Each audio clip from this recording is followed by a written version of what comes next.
So I don't think you have to fill every nook and cranny. A space should have, areas to breathe so it doesn't feel too compact, but it should have purpose. Designing for a purpose, I think, is quite important. There's a time and a place for all these different styles, but I think for a designer, it's really fun to do different things, that you're not just doing the same thing day in, day out. It's quite daunting designing for designers. You know how they sort of say like doctors make the worst patients? Mm-hmm. Well, D&B firms make the worst clients. 3 years after we've started this podcast, we thought it was time to make sure that those lessons and the takeaways from our amazing guests were actually actionable, something you can really put into place. So we have launched show notes, a bi-weekly email, get into your inbox, and that will give you the key headlines that is indexable, findable, actionable, and we can really start to make a difference in creating healthy, happy workspaces. So the link's below, or you can head to stansons.co.uk/space. Look forward to seeing you sign up. Welcome, Dan. Got Dan Martin, Senior Designer, AIS, with us today. So thanks, Dan. Thanks for coming along. No, thank you for having me. Early in the morning. Another episode of Space by Stansons. Dan, it's great to have you. Are you an early bird or a night owl? So I think I used to be a bit more of a night owl. Now a little bit more of an early bird. Like I think my body clock has slowly been reset so that even at the weekends, I'm now sort of waking up at sort of 7. But it's very much sort of for work, making sure that I'm on time, get in the office, get a desk. Yeah.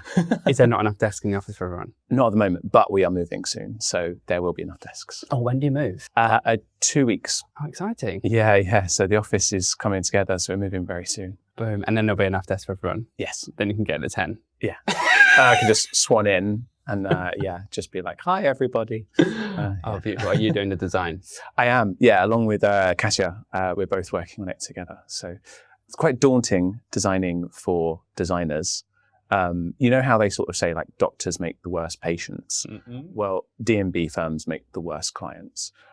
So it's been a challenge, but it's been one that's good. So the feedback so far on the renders and the design has been really good.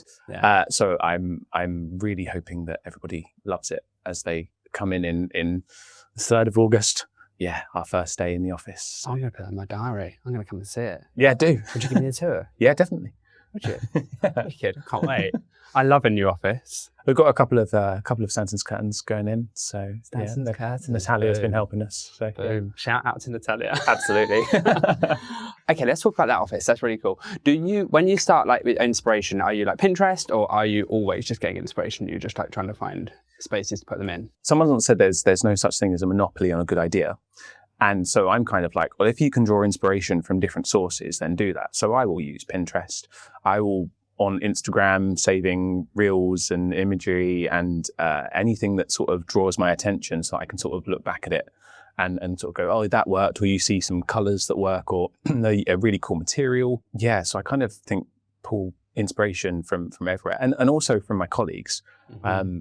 It's always great to have a chat with them. There's something about being in a studio working with people and sometimes you're looking at something for too long, you go a bit snowblind and you just pull someone in, you say, you got 5 minutes? And they go, yeah, of course.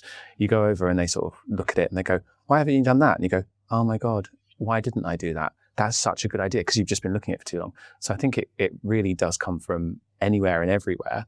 And it's about channeling it and making that final decision that pulls it all together. Do you start off with a sketch pad, like drawing with real pencils and real paper, or are you on like an iPad? Yeah, no, I tend to use the tablet when I'm sketching or anything else. I don't know why. I used to use paper, but I used to have hundreds of notebooks, which is quite nice. You get like a collection of all your notebooks. Yeah.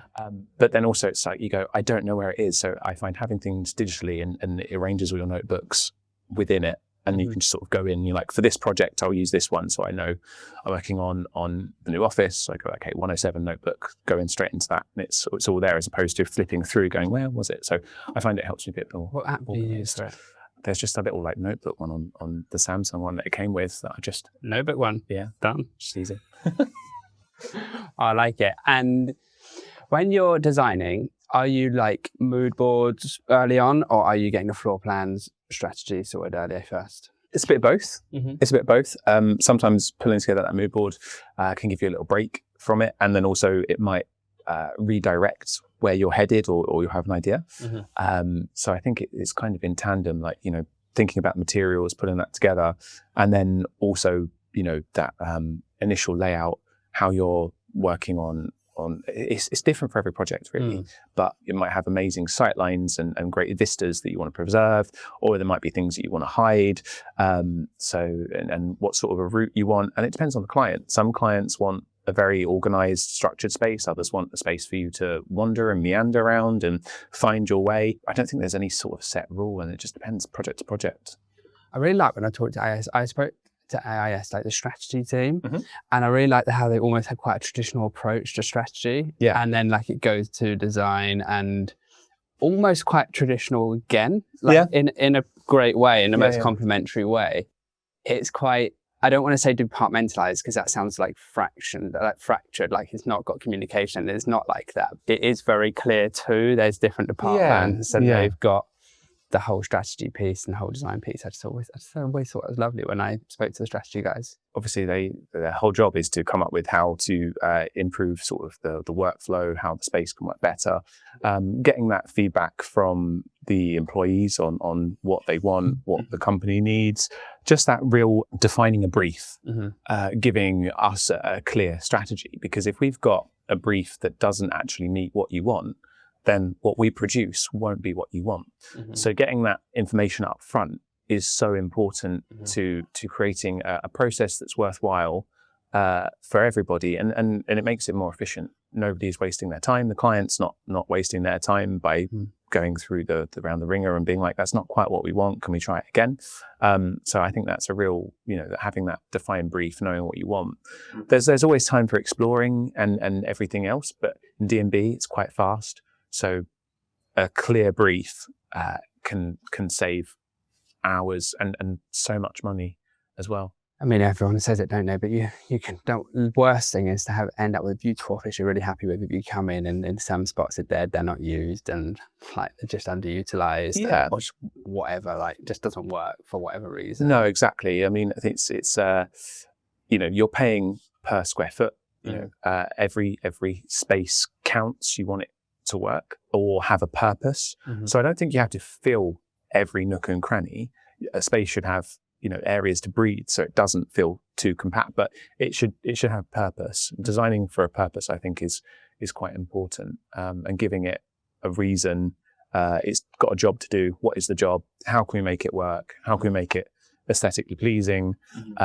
All these different things that come together when you're creating a space, I think is really important. What's your favorite material? I'm a bit of a sucker for sort of like, marble or reconstituted stone in that way. But I do also love, a bit of walnut. I think I'm a bit bougie, really. Gentleman club vibes now. maybe. Yeah, that's where I want to be. So I'm trying to create it and channel it. But I think it's those sort of materials that are timeless and will work for forever, and they never really go out of style. That quite luxury. Yeah, but not everything has to be luxury. No, but that's cool. What's the worst material? Oh, controversially. I'm not a massive fan of woven vinyl.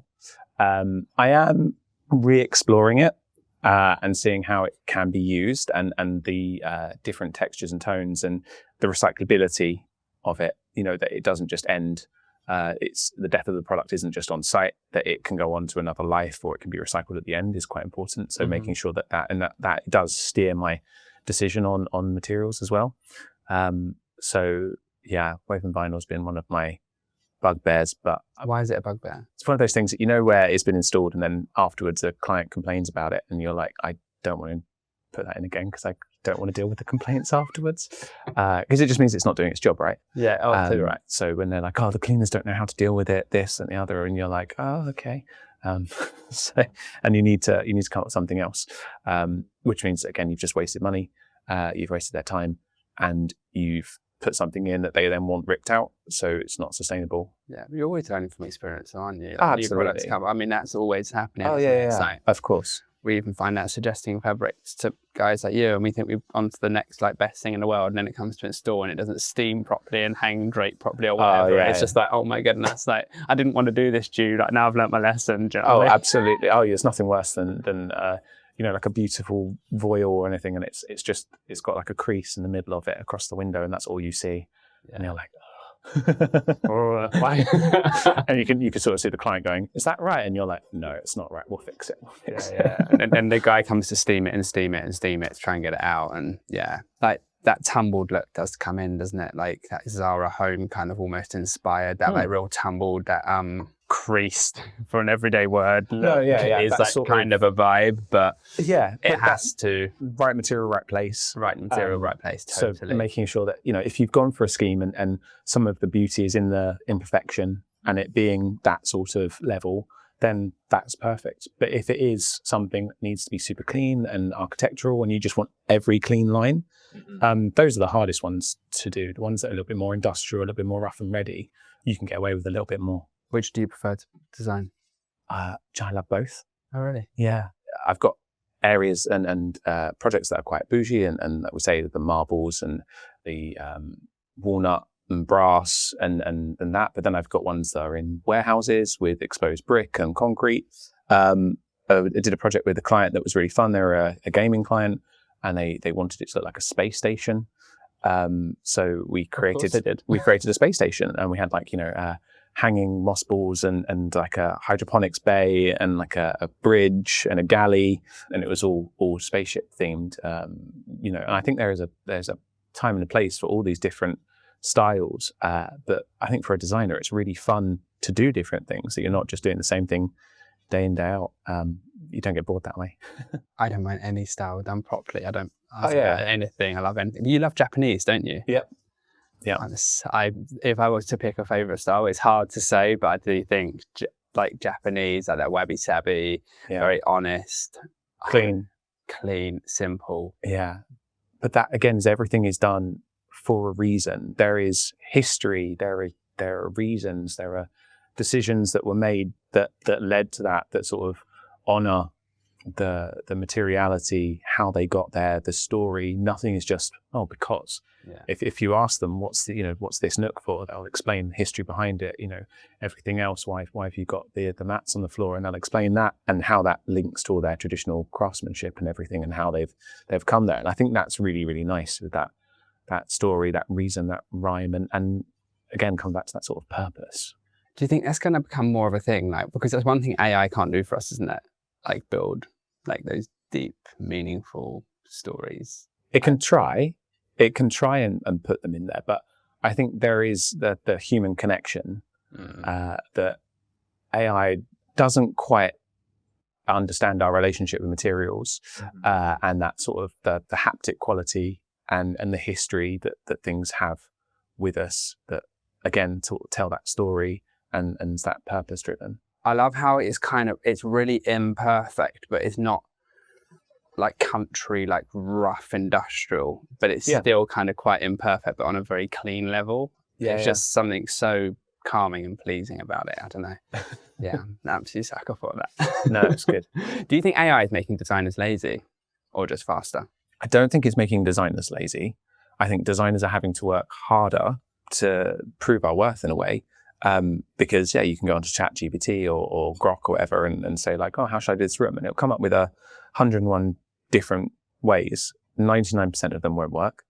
That they will have added in a window or a skylight or light that you just will never get, things like that. But I think it's making people have the perception that design is easier than it is. That any project we do, we have to make as a team. We make well over 1 million decisions, where that wall will be placed, what flooring we're putting in, the wall finishes, how this all comes together. Every, the mechanical, the electrical, like over 1 million decisions that your team is making to reach that destination. I think you kind of forget behind any project there is a whole team of people working really, really hard to create what the client wants, what they need. All of that sort of comes together.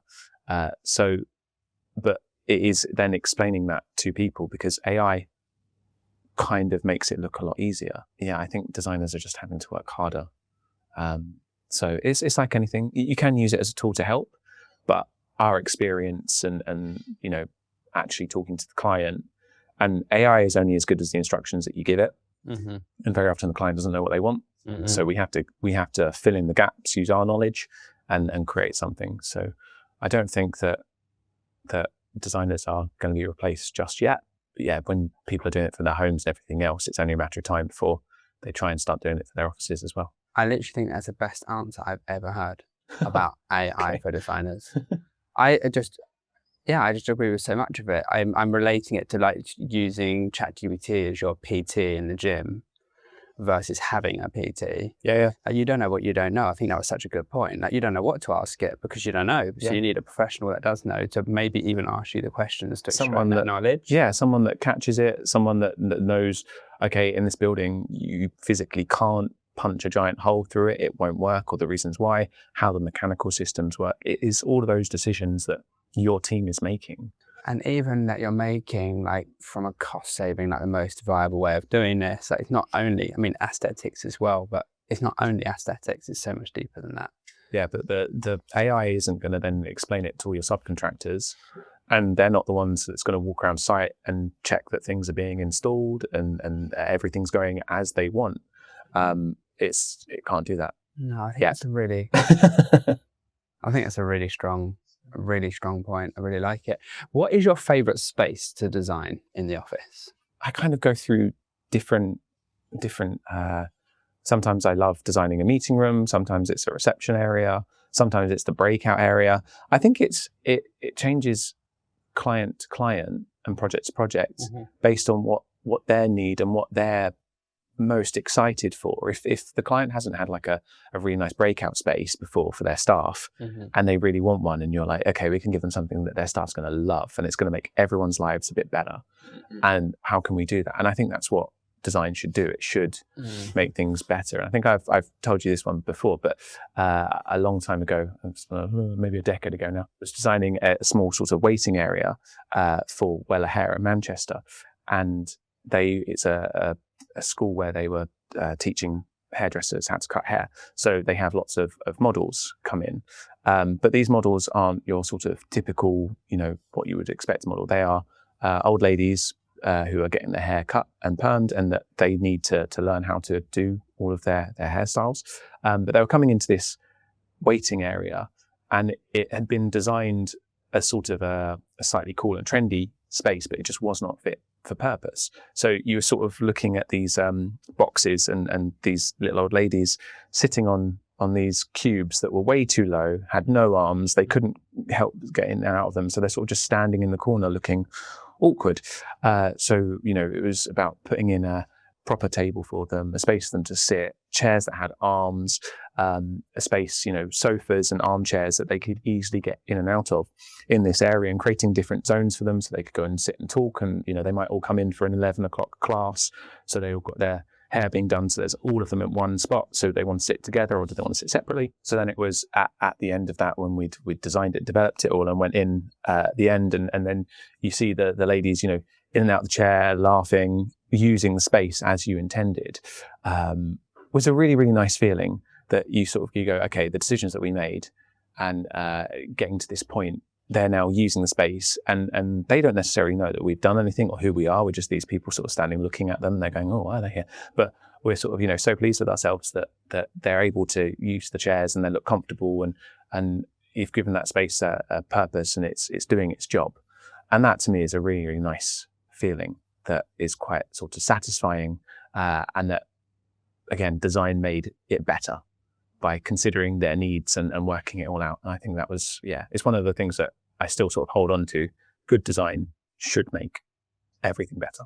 Yeah, I love seeing the space used once it's in play and how it changes behaviors, and it literally does, and how it improves behaviors, well-being. Like, it just does so much to the human mind and what we're comfortable to do or not to do. Yeah. And it's amazing.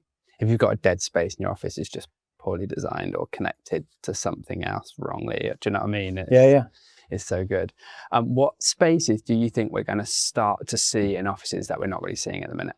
Spaces that are more dedicated to more singular purposes. Interesting. So a space that is fit for a proper video call, or a space that is very much fit for the meeting being the best, most productive space it can be.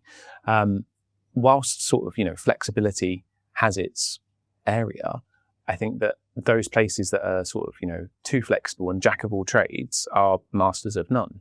So you've got a space that just isn't fit for a singular purpose. So it can do it, but it can't do it very well. So I think it's more dedicated spaces for a purpose. Bit of a twist from the trend where everything was a multi-space. Yeah, I think that people are inherently a little bit lazy. And when you think about those super flexible spaces, who's the person that's doing it? Well, it might be the facilities team. Then they're the ones that have got to reset this room and sort it all out and then put it all back. And I think that they either need to be made easier to do, and furniture and the wall systems and everything else are getting a lot better, and they are a lot easier for people. No one's catching their hands in a flip-top table anymore. But that is still, people have to set it all up and get it all right. And I think that those spaces are, from my experience anyway, people don't love those as much because they don't want to have to reset it all. Yeah, and not everyone's got a facilities team to move stuff around. And no. Yeah, it tends to get in one place and then left. Fair enough. And what spaces are going to start to die out? I think, again, it's very much client by client. Some people, I had a client recently tell me that they never wanted to see a wellbeing room on their plan. Ooh. And if I showed them another one, that they would be quite unhappy, which was quite controversial. It was quite an interesting one. And then our other clients are saying, no, we really want a wellbeing room. So I think it depends industry by industry, client by client. Yeah, it's hard to say, I think, which ones are going, because sometimes a space that you haven't thought of for a long time, a client says, well, where's this room? And you go, oh, okay. And you put it back in. And yeah, it's always interesting. It's never boring. No, for sure not. No. What colours are coming in? Colours. I think you guys are still very much the terracottas, the warmth. I think we're going away from the era of grey, and people want colour. So spaces that are still that sort of, the resimercial spaces that make you feel reminiscent of home, with the warmth coming through from, like, the terracottas, the greens, the earthy tones. I think those are still very much in. But I think the colder spaces, the millennial grey, as it's sometimes referred to, is on its way out a little bit more. That sort of clinical look is not what people want so much anymore. No, I'm starting to see like a nice blue coming about. Yeah. I don't know if it's getting in any projects yet, but it's still a nice colour. Yeah, I mean, it's definitely pale blue. Yeah. Like this. Yeah. So it's a good colour. There we go. But we have to tone it with other things, otherwise it can feel, again, cold. Yeah. So it's about... So what do you pair it with? Well, obviously the navy works quite well, I find. But yeah, it's also, like the use of timbers, everything else in there, the right stone. It's, I think, creating a space that doesn't feel too clinical, unless you are creating a clinical space. So, yeah. True. Yeah. No, good. Oh, nice. That's so interesting. Like, I like to see the blue coming in. I do agree. Done wrong, which I'm sure you never would do, it can feel a bit corporate and a bit like that old, like, office blue. Yeah. But when it starts to get paired with like browns, I actually quite like it with like a nice chocolate brown and the pale blue. Yeah. It's and quite... creams and things go in there, and they can make it look a little bit elevated. Yeah, it can. So. A bit more gentleman club. Yeah. Do you listen to music when you're focusing? Or silence? No, I do. If I'm in the office and you want to get your head down, yes, but I'm a bit weird. I will listen to random anime, Japanese sort of music that from a theme. I'm going to listen to some. Just stick that on, because then I'm not necessarily listening to the words, because I don't speak Japanese, but I like the tunes, the melodies, or the anime that it was from. So I'm a bit of a nerd, really. I like it. I actually like listening to the music that people mention to me, and then I go away and I listen to it and I see what it's like. And you're like, Dan was off his rocker. What is he? Yeah, probably will be. He doesn't know any of this. Yeah. It's just a language he doesn't understand. Yeah. You'd be like, what was this? What is this relating to? What are they? Yeah. But then I do have like lo-fi beats and stuff like that in my head. Yeah. Going when I'm concentrating. It's quite normal. I'm sure lots of people do that. But yeah. But if I'm reading the book as well, I'll put on, something that I think is the right theme. So it's sort of something that's if reading a book about the live ship series at the moment. So it's all about pirates and people on the sea. So I try and listen to music that sort of, it's kind of like a D&D music designed for that. But it's quite nice to have that on in the background as well. Quite theatrical, aren't you? I think every designer is. Yeah. I think you have to be. Well, yeah, I'm sure you have to be. But like to the point of listening to the right music when you're reading a book, I wouldn't have thought of that. Well, it's very much, setting the tone, setting the scene. All of that does come back to design. Like right now, the lighting in here is lower because it's a different type of setting. So it's exactly the same sort of principle. Is you're creating a space, you're curating an event, you're setting the scene, you're setting the stage. So you've got to think about the music, the scent, the lighting, everything. How that changes how you feel when you go into a space and you've got bright white lighting and it's a little bit colder. That changes how you feel in a space. But if you go in and you've got like a sort of a warm 3K light or something, everything's a little bit more orange, but it's a little bit warmer, a little bit more inviting. I think that's very much what we do. And then those sort of habits, I think, just come across, if I've got guests over, I'll make sure it's set the right way for them, offering the right drink in the right glass, all these sort of things so that it feels like it's been considered and for a purpose. And I think that's, kind of what I inevitably do across everything else. So I'll try and, put the right music on for what I think I'm listening to and set the scene so I can get a little bit immersed in it and a little bit lost. And I think that's kind of what I tend to do across everything. I love it. Really inspiring. Dan, thank you so much for coming on. Our time is crazily up. You wouldn't believe it, but really interesting chat. Thanks for sharing that about the materials, the spaces, everything that you're seeing coming through, everything that you're seeing not coming through. It's great to pick your brain. So thanks for joining. Oh, thank you for having me. And everyone that's followed, do your whole thing for the algorithm. Like the show and follow the show, and we'll be back with our next guest. Thank you. I find it simply fascinating how physical space can totally change how we think, feel, and behave. Meaning it can pause distractions, it can connect us, it can mean we do our very best work. And that's where Stansons steps in. This show is created by Stansons, who design, make, and install curtains and acoustics to create the perfect environment for people to flourish and do their very best work. You've got a project on, we know how it feels. Reach out and we'll start to talk.